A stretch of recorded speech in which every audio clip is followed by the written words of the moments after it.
தமிழ் பேசும் அனைத்து நல்லுறங்களுக்கும் வணக்கம். நான் உங்கள் யாழி. சிறுதுளி பெருவெள்ளம்னு சொல்லுவாங்க. இது சேமிப்புக்கு ரொம்ப சரியான ஒரு வார்த்தையாக இருக்கும். ஏன்னா நம்ம மாதம் சேமிக்கக்கூடிய சின்ன சின்ன தொகை ஒரு சில ஆண்டுகளோ ஒரு சில நாட்களோ கழித்து நம்மளோட எதிர்பாராத செலவுகளாக இருந்தாலும் சரி, இல்லை ஏற்கனவே திட்டமிட்ட செலவுகளை சமாளிக்கிறதுக்கு ஒரு பெரிய உதவியாக இருக்கும். இந்த மாதிரி சென்ட்ரல் கவர்மெண்ட்லேருந்து அறிமுகப்படுத்தப்பட்ட சேமிப்பு திட்டத்தை பற்றி தான் இன்றைக்கான வீடியோவில் நம்ம பார்க்க போகிறோம். ஸோ வாங்க வீடியோக்குள்ளே போயிடலாம். இன்றைக்கான பதிவில் ரெக்கரிங் டெபாசிட் சொல்லக்கூடிய ஆர்டி ஸ்கீமை பற்றி பார்க்க போகிறோம். ஸோ மற்ற சேவிங்ஸ் ஸ்கீமுக்கும் இந்த ஸ்கீமுக்கும் என்ன வித்தியாசம் அப்படின்னு பார்த்துட்டோம்னா, மற்ற ஸ்கீமில் நீங்கள் மினிமம் ஒரு 500 இல்லைனா 1000 அப்படின்னு ஒரு மினிமம் வேல்யூ செட் பண்ணியிருப்பாங்க. ஆனால் ஆர்டி ஸ்கீம் பொறுத்தளவில் மினிமம் வெறும் 100 ரூபாயிலிருந்தே உங்களுடைய சேவிங்ஸ் ஸ்கீமை நீங்கள் ஸ்டார்ட் பண்ணலாம். அது மட்டும் இல்லாமல் சில நேஷ்னலைஸ்ட் பேங்க்கில் இந்த மினிமம் அமௌண்ட்டுமே பார்த்திங்கன்னா மினிமம் 50 ருபீஸ்லேருந்தே நீங்கள் இன்வெஸ்ட் பண்ணுற மாதிரியான ஆப்ஷன்ஸும் இருக்குது. இதுக்கு நீங்கள் ஆல்ரெடி ஏதாவது பேங்க்கில் சேவிங் அக்கௌண்ட் மட்டும் வச்சுருக்கிற மாதிரி இருக்கும். ஸோ அதே பேங்க்கில் நீங்கள் ஆர்டி சேவிங் டெபாசிட் ஸ்கீமையுமே நீங்கள் ஓப்பன் பண்ணிக்கலாம். இந்த ஸ்கீமை பொறுத்தளவில் நீங்கள் மந்த்லி ஒரு குறிப்பிட்ட அமௌண்ட் பே பண்ணுற மாதிரி இருக்கும். அதாவது நீங்கள் ஸ்டார்ட் பண்ணும்போது மாதம் நான் 100 ரூபா கட்டுறேன் அப்படின்னு பிளான் பண்ணிங்க அப்படின்னா, இந்த ஸ்கீம் முடிகிற வரைக்குமே நீங்கள் மாதம் 100 ரூபா மட்டும் கட்டினாலே போதும். இந்த மாதம் 100 ரூபா, அடுத்த மாதம் 150 ரூபா அப்படின்னு இந்த ஸ்கீமில் நீங்கள் கட்ட முடியாது.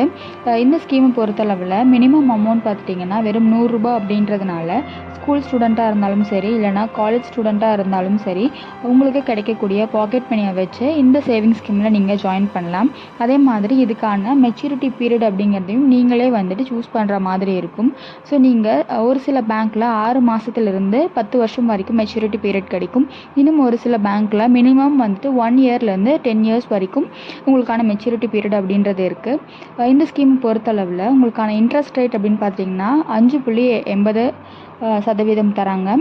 இதுவே நீங்கள் சேவிங்ஸ் ஸ்கீம் வச்சுருக்கீங்க அப்படிங்கும்போது உங்களுக்கு அதில் வெறும் 4% இன்ட்ரெஸ்ட் தான் கிடைக்கிற மாதிரி இருக்கும்.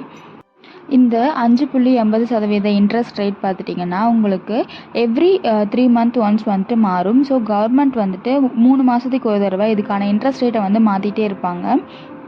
இன்கேஸ் நீங்கள் மாதம் 500 ரூபா டெபாசிட் பண்ணுறீங்க அப்படிங்கும்போது நீங்கள் 3 வருஷம் மெச்சூரிட்டி பீரியட் அப்படின்னு நம்ம வச்சுக்கலாம். ஸோ 3 வருஷம் முடிவில் 18,000 ரூபா கட்டியிருப்பீங்க.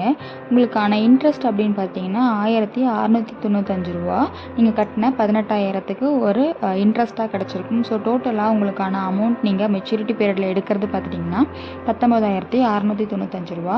இதே தான் நீங்கள் 1000 ரூபா கட்டுறீங்க அப்படின்னாலும், 5000 ரூபா கட்டுறீங்க, 1 லட்ச ரூபா கட்டுறீங்க அப்படின்னாலும் அதுக்கான இன்ட்ரெஸ்ட் ரேட் மாறிட்டே இருக்கும். இன்னும் நீங்கள் ஆர்டி ஓப்பன் பண்ணுறீங்க அப்படின்னா உங்களுக்கு ரெக்கமெண்ட் பண்ணக்கூடிய மெச்சூரிட்டி பீரியட் அப்படின்னு பார்த்தீங்கன்னா 5 இயர்ஸ். நீங்கள் கட்டக்கூடிய அமௌண்ட்டுக்கான அதிகபட்ச வட்டி வருஷங்கள் அதிகமாக இருக்கும்போது தான் அதிகபட்ச வட்டி கிடைக்கும். ஸோ மினிமம் நீங்கள் 5 வருஷம் வைக்கிறீங்க அப்படிங்கும்போது அதுக்கான வட்டி விகிதம் ரொம்ப அதிகமாகவே இருக்கும்.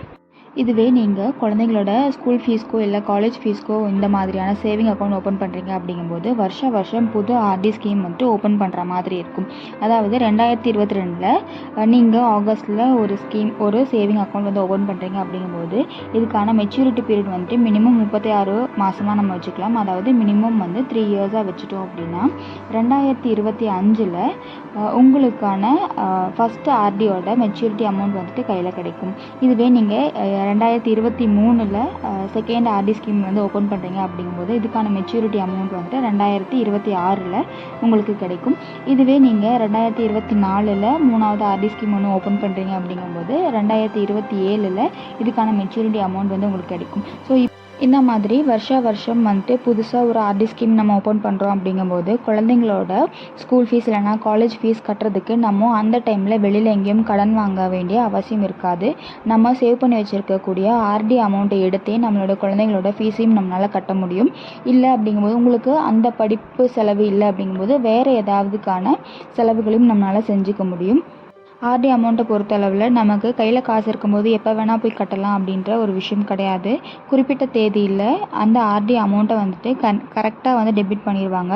இதுக்காக நம்ம மொதவே நம்மளுடைய அக்கௌண்ட்டில் குறிப்பிட்ட தொகையை நம்ம வச்சுக்கிற மாதிரி இருக்கும். ஸோ இஎம்ஐ மாதிரி தான், நாளைக்கு பணம் எடுத்துருவாங்க அப்படின்றதுனால நம்ம இன்றைக்கே இஎம்ஐ அமௌண்ட் நம்ம பேங்க்கில் வச்சுருக்க மாதிரி நாளைக்கே ஆர்டி அமௌண்ட் டெபிட் பண்ணிடுவாங்க அப்படின்ற காரணத்தினால இன்றைக்கே நம்ம அதுக்கான ஆர்டிக்கான பாருங்கள், குறிப்பிட்ட அமௌண்ட்டை வந்துட்டு நம்ம பேங்க்கில் எடுத்து வச்சுருவோம். ஸோ இப்படி நம்ம பண்ணும்போது செலவு பண்ணிவிட்டு சேர்த்து வைக்கலாம் அப்படின்ற ஒரு ஐடியா போயிட்டு நம்ம சேவிங்க்கு எடுத்து வச்சுட்டு பேலன்ஸ் இருக்கிறத செலவு பண்ணலாம் அப்படின்ற ஒரு ஐடியாவும் நம்மளுடைய மைண்டில் வந்து ஃபிக்ஸ் ஆகிடும். ஸோ இந்த வீடியோ வந்துட்டு யூஸ்ஃபுல்லாக இருக்கும் அப்படின்னு நினைக்கிறேன். யூஸ்ஃபுல்லாக இருந்துச்சு அப்படின்னா லைக் பண்ணிட்டு ஃப்ரெண்ட்ஸ்க்கு இந்த வீடியோவை ஷேர் பண்ணி விட்டுருங்க. புதுசாக ஏதாவது சேவிங் அக்கௌண்ட் நீங்கள் ஸ்டார்ட் பண்ணணும் அப்படிங்கும்போது இந்த ஆர்டி ஸ்கீம் வந்துட்டு பெட்டரான ஸ்கீமாக இருக்கும். தேங்க்யூ.